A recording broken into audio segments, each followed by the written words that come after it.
से यूनिवर्सिटी बनी है तब से हमारा कॉलेज संध्या कॉलेज जो कभी इवनिंग कॉलेज के नाम से जाना जाता था, जिसकी स्थापना 1960 में की गई थी, तब से लेकर के 1982 तक वो एफिलिएटेड कॉलेज के रूप में रहा। इसके बाद यूनिवर्सिटी से भागलपुर तिलका मांझी विश्वविद्यालय से कॉन्स्टिट्यूएंट का दर्जा मिला और लगातार शहर में भागलपुर के आसपास के ज़िलों के लोग यहाँ इवनिंग संध्या कॉलेज में पढ़ने आया करते थे। भागलपुर में उस समय सिर्फ 2 ही 3 कॉलेज हुआ करता था, पीएनवी कॉलेज, मारवाड़ी कॉलेज और इवनिंग कॉलेज। और आज हम जहाँ बैठे हुए हैं ये प्राचार्य कक्ष है और भागलपुर नेशनल कॉलेज जो आज से 22 साल पहले 2003 में इवनिंग कॉलेज परिणत होकर के भागलपुर नेशनल कॉलेज के रूप में तब्दील हो गया। और ये भागलपुर नेशनल कॉलेज यानी बीएन कॉलेज ये NH-80 के किनारे अवस्थित है और भागलपुर तिलका मांझी विश्वविद्यालय के कई महाविद्यालय हैं जो अब ख्याति प्राप्त रहा है, उसमें से एक बीएन कॉलेज भी है। भागलपुर का टीएनबी कॉलेज भी कभी किसी वक्त में जाना जाता था अपनी पढ़ाई के लिए और वहाँ से एक से बढ़कर एक शख्सियत में निकले, लेकिन बीएन कॉलेज का नाम तेजी से इमर्ज हो रहा है, लोगों की ज़ुबान पर चढ़ चुका है और बीएन कॉलेज में नामांकित छात्रों की भी संख्या लगातार बढ़ रही है। तो आज हमारे साथ सामने बीएन कॉलेज की प्राचार्य डॉक्टर आरती जी जो इसी कॉलेज की एचओडी फिलॉसफी में थी और पिछले जून माह में 20 जून को इन्होंने प्राचार्य का पद ग्रहण किया। मैडम सबसे पहले शुक्रिया मेरे न्यूज़ चैनल की तरफ से। आपका भी बहुत बहुत धन्यवाद कि हमारे कॉलेज को आप लोगों ने प्रमुखता दी और यहाँ आए, आपका भी बहुत बहुत वेलकम। आप बीएन कॉलेज में कब से पदस्थापित है, पहले ये बताइए। मैं यहाँ 2003 में जो है as a assistant professor join किया था। अच्छा, तब से लेकर अब तक बनी हुई है। पिछले माह 20 जून को आपको बीएन कॉलेज की अहम जिम्मेदारी प्राचार्य के रूप में दिया गया। 1 माह का संक्षिप्त समय होता है, 1 माह 2 दिन आज आपका हो रहा है, तो इस 1 माह की उपलब्धि बताइए। ये आपने ठीक कहा कि 1 माह का समय बहुत ही संक्षिप्त होता है, लेकिन हमारे जो कार्य शैली है वो उतनी संक्षिप्त नहीं है, क्योंकि आपको मैं ये बता रही हूँ कि पूरी यूनिवर्सिटी में जो है इंडक्शन प्रोग्राम है, सिर्फ हमारा कॉलेज करवाता है, जहाँ बच्चों को वो ओरिएंटेशन कोर्स होता है। ओरिएंटेशन नहीं, इंडक्शन प्रोग्राम है जो ओरिएंटेशन की तरह होता है। इंडक्शन कोर्स क्या होता है? इंडक्शन कोर्स जो है आपको ओरिएंटेशन की तरह ही होता है, जहाँ पे हम बच्चों का वेलकम के साथ साथ ये भी करते हैं कि कोर्स क्या है, सिलेबस के बारे में बताते हैं। इसके अलावा जो हमारा CBCS पैटर्न है उसमें किस तरह से हम सब्जेक्ट को चॉइस कर सकते हैं, क्योंकि चॉइस बेस्ड कोर्स है। उसके साथ ही साथ हमारा जो एग्जामिनेशन पैटर्न है उसके बारे में भी बताते हैं और इवैल्यूएशन किस तरह से होगा वो भी हम उन्हें बताते हैं कि किस तरह से आपका इवैल्यूएशन किया जाएगा, क्योंकि आपका जो है अभी जो सेमेस्टर सिस्टम है वो बिहार में ये आपको 23 में इम्प्लीमेंट किया गया, जिसके कारण आज भी बहुत सारे लोगों के पास ये उसके बारे में बहुत ज़्यादा बेहद जानकारी नहीं होने के कारण बहुत सारे बच्चों के रिजल्ट पेंडिंग हो रहे हैं। लेकिन हम इनके संदर्भ में ये काम कर रहे हैं कि बच्चों के रिजल्ट पेंडिंग नहीं हो, बच्चों को सिलेबस के बारे में अकॉर्डिंग उसको बताया जाए, उनको ये CBCS पैटर्न बताया जाए, उन किस तरह से हमारे पास बहुत सारे बास्केट हैं हर ईयर में, तो कि कैसे हम उन बास्केट्स में से चॉइस कर सकते हैं सब्जेक्ट को, क्या हमारा एवल्यूएशन का जो सिस्टम है, एग्जामिनेशन का पैटर्न है वो क्रेडिट स्कोर पर डिपेंड करता है। तो क्रेडिट स्कोर बताते हैं जितनी चीज़ें हैं परीक्षा से संबंधित कि हमारा कि एग्ज़ाम कौन कौन से सब्जेक्ट के होंगे, किस तरह से होगा, सब्जेक्ट में क्या आएगा, वो सारी चीज़ें बताते हैं। कि इसके अलावा आपको ये हम अपने बच्चों को समझाते हैं कि ये जो न्यू एजुकेशन पॉलिसी है गवर्नमेंट के द्वारा लाई गई है, सेंट्रल NEP 2020 जो है, तो वो इम्प्लीमेंट किया गया है सेंट्रल गवर्नमेंट के द्वारा कि एक ही जैसा हमारा जो हो सिलेबस हो पूरे इंडिया का। तो इन सभी चीज़ों के लिए आपको ज़रूरी है कि हम बच्चों को ही इसके बारे में अवेयर करें कि हम किस तरह से कोर्सेज को सेलेक्ट करें और कैसे आगे बढ़े जिससे हमारा फ्यूचर सिक्योर हो।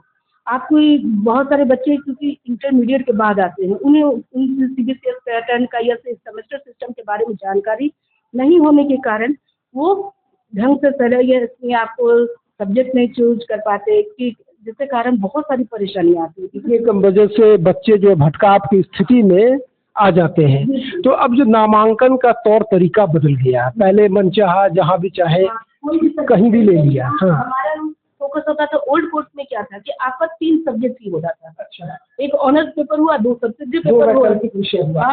अब क्या रहा? अब है आपका 6 पेपर होता है, जिसमें 6 पेपर में है कि पहला तो आपका MJC मेजर कोर्स हो गया। अच्छा, जिसमें आपका जो मेन सब्जेक्ट होता है वो होता है, यानी ऑनर्स की तरह हो गया। हाँ, उसकी तरह ही हो गया। माइनर कोर्स में आपके एक सब्जेक्ट होते हैं जो आपको उसी फैकल्टी से बिलोंग करते हैं। जैसे आप ह्यूमैनिटीज का MJC रखते हैं, हिंदी या फिलोसफी या इंग्लिश रख रहे हैं, तो आपका माइनर कोर्स भी ह्यूमैनिटीज से ही होगा।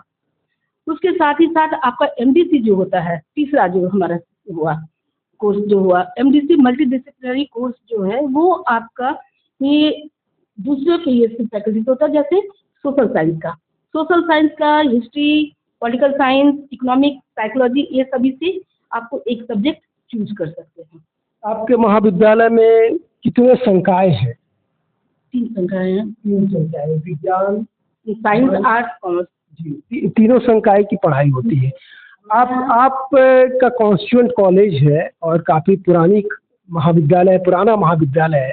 तो आज के दौर में जब कई एक महाविद्यालय है भागलपुर में, तो आप अपने महाविद्यालय को किस स्थान पर रखती है, कहाँ देखती है?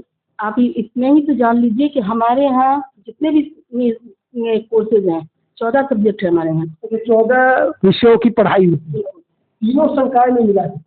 हाँ, आपको ये साइंस में हो गया, आपको ये zoology, botany, chemistry, physics, math, ये 5 हो गए। एक कॉमर्स हो गया, कॉमर्स की भी पढ़ाई। बिल्कुल, हमारे यहाँ कॉमर्स की भी पढ़ाई होती है। और इसके अलावा आपको सोशल साइंस और ह्यूमैनिटीज़ की होती है। ह्यूमैनिटीज़ में आपको 5 सब्जेक्ट है, हिंदी, इंग्लिश, फिलोसफी, उर्दू और बांग्ला। अच्छा, इसके अलावा आपको सोशल साइंस में है history, political science, economics, psychology. Geography भी है क्या? नहीं, हमारे यहाँ ज्योग्राफी नहीं है। अच्छा, उसके व्यावसायिक कोर्सेज भी चलाए जाते हैं? हाँ, हमारे यहाँ ये 3 वोकेशनल कोर्सेज हैं। अच्छा, कौन कौन से ट्रेड में दी जा रही है? एक तो BCA की है, BCA, BBA एंड OMS की है। अच्छा, ये 3 पाठ्यक्रम। हाँ, 3 पाठ्यक्रम भी है। और आपको ये जानकर बहुत खुशी होगी कि हमारे यहाँ ये जो आपका ट्रेडिशनल कोर्सेज हैं, उसमें बाकी कॉलेजेस में सारे सीट फुल नहीं है, लेकिन हमारे यहाँ सारे सीट फुल है। और इसके आधार पर ही आप हमारे कॉलेज को नंबरिंग दे सकते हैं कि हम किस। अच्छा, और जैसे TLV कॉलेज, मारवाड़ी कॉलेज कर सकते हैं कि बाकी जगह सारी, तो आपके यहाँ तमाम जो सीटें फुल है? हमारे यहाँ सारी सीटें फुल हैं। तो इसके पीछे पढ़ाई को मानती हैं या आप अपने ब्रांडिंग को मानते हैं? देखिए, पढ़ाई तो होती है, हमारे टीचर बहुत मेहनत करते हैं, टीचर्स हैं, हमारे नॉन टीचिंग स्टाफ हैं, ये सारे बहुत मेहनत करते हैं, क्योंकि अकेले प्रिंसिपल भी कुछ भी नहीं कर सकते। अगर आपका ये यूनिट साथ ना दे, आपका ये सारे लोग साथ नहीं दे, तो आप कुछ भी नहीं कर सकते। तो हमारे टीचर हैं, चाहे वो रेगुलर टीचर हो या गेस्ट फैकल्टी, वो सारे अपने क्लासेस को प्रॉपर्ली लेते हैं। महाविद्यालय में कुल स्वीकृत शिक्षकों की संख्या कितनी थी? पहले तो ज़्यादा थी, लेकिन रैशनलाइजेशन के नाम पे बहुत सारी खत्म हुई हैं, इसलिए मैंने आपको बताया। तो अभी हमारे यहाँ 30 रेगुलर फैकल्टी हैं, उसके अलावा 14-15 गेस्ट शिक्षक। हाँ, इन्हीं से काम चलाया, इन्हीं से हमारा काम चलता है। और काम ही नहीं चलता है, लोग एक दिन में कंटिन्यूसली 4 क्लास 5 क्लास। अच्छा, नियमित क्लासेस भी कम शिक्षकों के होने के बावजूद भी सारी क्लासेज होता है? बिल्कुल हो रहा है। आपको सारे चीज़ जो हमारे समय पर होते हैं, एग्ज़ाम जो है वो भी समय पे होते हैं। अभी आप मालूम करेंगे कि कहीं भी इंटरनल एग्ज़ाम जो नहीं, जो हमारा 30 नंबर का होता है, जो अभी CBCS का पैटर्न है, वो एक्सटर्नल और इंटरनल 2 पे डिपेंड करता है। और 30 नंबर का इंटरनल एग्ज़ाम का ऐसा नहीं कि महत्व नहीं है, बहुत महत्व है। अगर इसमें फेल हो जाता है कोई भी बच्चा, तो उनका NEP लग जाता है। NEP दैट मीन्स कि नॉट एलिजिबल फॉर प्रमोशन। तो ऐसे कंडीशन में क्या है कि आपको बच्चों को सब कुछ बताना होगा, सही से बताना होगा, जिससे बच्चे को इस तरह के प्रॉब्लम ना फेस करना पड़े। तो हमारे यहाँ जो कोऑर्डिनेशन है टीचर का और बच्चों का, वो बहुत ही अच्छा है, बेहद अच्छा है और बेहद संतुलित है। तो एक जिसके बल पर, जिसके भार पर कॉलेज टिका रहता है, गैर शिक्षकेतर कर्मी, नॉन टीचिंग स्टाफ, हर जगह कमी है। तो क्या आपके ही महाविद्यालय में? मेरे यहाँ बहुत कमी है। हमारे यहाँ मुश्किल से 6-7 जो हैं वो रेगुलर नॉन टीचिंग एम्प्लॉई हैं। जैसे कि आपको ग्रेड 3 में हमारे पास मात्र 4 टीचिंग ये है आपको नॉन टीचिंग एम्प्लॉई। आप समझ लीजिए कि कितनी कमी है हमारे यहाँ। तो फिर काम का लोड रहता होगा, तो फिर उसको किस तरह से आप लोग? तो हम लोग आउटसोर्सिंग के स्टाफ को रखते हैं जो 21 है हमारे यहाँ संख्या में। लेकिन ये आउटसोर्सिंग भी अपना फुल टाइम देते हैं। ऐसा नहीं है कि आउटसोर्सिंग है तो काम नहीं कर रहे हैं, ऐसा नहीं है। वो प्रॉपरली रेगुलर ये अपना वर्क में इंगेज रहते हैं और काम करते हैं महाविद्यालय के ये आपको उत्थान के लिए, प्रोग्रेस के लिए।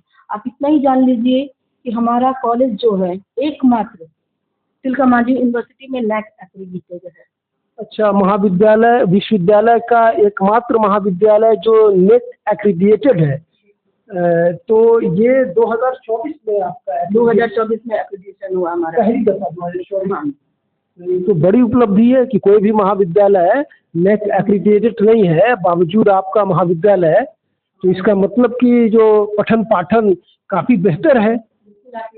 तो लोग काम कर रहे हैं। अभी भी आप देखिए कि हमारे यहाँ सारे स्टाफ सारे अपने अपने काम में लगे हुए हैं। यहाँ भी आपने प्रिंसिपल चैम्बर में भी आया, तो ये क्या देखा कि हमारा अभी भी हम जो है ये सारे अपने ये जो इंटरनल एग्जाम है, ये सब है असाइनमेंट, ये सब सारा देते रहते हैं। ऐसा नहीं है कि हम यहाँ ऑन चेयर है तो बाकी काम को छोड़ दिए। हमारा एज ए टीचर मेरा सबसे पहला काम जो होता है, वर्क है, वो क्लास लेना, बच्चों के साथ इंगेज रहना, बच्चों को अच्छे से ये तरह से शिक्षित करना कि जिससे कि उनका फ्यूचर जो है वो ये काफ़ी उज्जवल हो, काफ़ी ब्राइट हो। हमारे यहाँ के बच्चे बहुत ही मेहनती, बहुत ही हैं। आप अगर देखेंगे तो कंटिन्यूअसली हमारे बच्चे जो है। कुल कितने छात्र हैं यहाँ नामांकित? हमारे एक सेमेस्टर में 1600 बच्चे। 1600 एक सेमेस्टर में? और कितने सेमेस्टर चल रहे हैं? अभी हमारे 3 सेमेस्टर से चल रहे हैं। तो कुल मिला के तकरीबन 5000। 5000 ये तो बहुत बड़ी संख्या है। तो उसको कैसे आप लोग समन्वय कर पाती हैं? इसका हम लोग का जो रूटीन है, एकेडमिक इंचार्ज जो है वो प्रॉपर्ली रूटीन को मैनेज करते हैं। या हमारा जो उसके क्लासेस जो हैं वो सारे आपको डिस्ट्रीब्यूटेड हैं और हर टीचर अपना काम करता है, अपने समय से काम करता है। अगर हमारा क्लासेस 10:30 में है तो 10:30 में टीचर मौजूद रहते हैं क्लासेस देने के लिए, चाहे वो वोकेशनल कोर्सेज की ही क्यों ना हो। हर क्लासेज अपने अपने जगह पे चल रहा है। अच्छा, यहाँ एक हॉस्टल वगैरह की व्यवस्था, सुविधाएं बच्चों के लिए, छात्राओं के लिए है कि? कॉलेज कैंपस में तो नहीं है, लेकिन यूनिवर्सिटी का जो छात्रावास है उसमें हमारे बच्चे रहते हैं और हम उनके परमिशन ये ग्रांट करवाते हैं कि वहाँ पे बच्चे रह सकते हैं। एक आखिरी सवाल कि NAAC की तैयारी के लिए, मूल्यांकन के लिए आप लोग क्या कर रहे हैं, रणनीति क्या है? अभी एनुअल रिपोर्ट के लिए हम लोग जैसा बोले कि इंडक्शन प्रोग्राम है, टीचिंग लर्निंग प्रोसेस है, करिकुलम पे हम लोग फोकस कर रहे हैं, रिसर्च प्रोजेक्ट पे फोकस कर रहे हैं। हमारा आर्टिकल जो होता है, गवर्निंग जो है, लीडरशिप है, ये सब है, क्वालिटी, हर चीज़ पे ग्रीवांस से हर सेल को हम लोग प्रमुखता से दे रहे हैं। क्योंकि आपको NAAC के लिए हर सेल की अपनी महत्व है, इम्पोर्टेंस है। क्योंकि अगर आप एक भी सेल को इग्नोर करते हैं, जैसे 6-7 सेल हमारा रन कर रहा है, grievance cell, anti ragging cell, इसके अलावा आपको STA आपका सेल हुआ। इसी तरह से बहुत सारे सेल हैं जिनके हम प्रॉपरली इनको ये करते हैं कि कोई भी अगर इस तरह के आते हैं, हमारे पास कंप्लेन आते हैं, तो उन्हें अच्छी तरह से उन्हें सॉल्व करने का प्रयास करते हैं। पढ़ाई के साथ साथ खेल कूद की भी व्यवस्था हमारे कॉलेज में, आपको बता दूं कि हमारे जितने विंग हैं, NCC है, NSS भी है, NSS, स्पोर्ट्स और कल्चरल, 4 विंग हमारे पास हैं और वो चारों अपना काम कर रहे हैं और आपको ये बता दूं कि हमारे जो NSS कोऑर्डिनेटर है वो बेस्ट कोऑर्डिनेटर ऑफ यूनिवर्सिटी है। अच्छा, प्रोग्राम होते हैं। इसके अलावा स्पोर्ट्स में हमारे बच्चे ने बहुत ही अच्छी उपलब्धि हासिल की है। बहुत सारे मेडल्स आप देख सकते हैं कि मेडल्स और ये सब रखा हुआ है, मेरे बच्चों का है, उन्होंने ये किया है। एनएसएस के भी बच्चे जो हैं आपको ये 2 बार ये आरडी पैरेड में वो आपको न्यू दिल्ली भी गए हैं। इसके अलावा एनसीसी के भी बच्चों को ने हमारे बहुत बिल्कुल हर जगह उनका अच्छा ये रहा। तो मिला जुला के हमारे बीएन कॉलेज का टीचिंग, नॉन टीचिंग और हमारे बच्चे, आपके बच्चे, आपके छात्राओं का रिजल्ट किस तरह से आता है? वो भी हमारा बहुत अच्छा है। इनका जो आपका प्लेसमेंट है वो भी अच्छा है। अच्छा, जो व्यावसायिक पाठ्यक्रम है, व्यावसायिक पाठ्यक्रम के साथ साथ हमारे बच्चों का जो हम फीडबैक लेते रहते हैं अपने बच्चों का, कहाँ उनका क्या प्लेसमेंट हो रहा है, कैसे हो रहा है, तो वो सारी फीडबैक हमारे पास आते हैं। हमारे यहाँ फीडबैक सिस्टम भी है। इस तमाम उपलब्धियों के बीच आपको आगे और क्या मंसूबा है, क्या लक्ष्य है कि और बेहतर बनाया जा सके इस महाविद्यालय? मेरा मंसूबा है कि आप तो जानते हैं कि आज अगर हम पहले हमारा जो यूनिवर्सिटी में था कि आपको पीएनबी और मारवाड़ी के बाद ही आप नाम लेते थे, लेकिन आज आप देखिए कि हमारे कॉलेज को सबसे पहले नाम लिया जाता है कि बीएन कॉलेज है, नैक एक्रेडिटेड है। यहाँ के टीचर, यहाँ के एम्प्लॉई, यहाँ के बच्चे बहुत ही डिसिप्लिन हैं। मीडिया से लेके हर का ध्यान हमारी तरफ है। ये तो बहुत बड़ी बात है हमारे लिए। साथ ही साथ हमारा यह है कि हम अपने आप को सिर्फ बिहार में ही नहीं एक अच्छा इंस्टीट्यूशन के रूप में एस्टेब्लिश कर पाए, बल्कि इंडिया में भी हमारे इंस्टीट्यूशन का एक पहचान हो, एक मुकाम हो जो वो हासिल करे, और हम लोग उसके लिए लगातार प्रयासरत हैं और ईश्वर की कृपा से एक दिन हासिल भी कर लेंगे। धन्यवाद।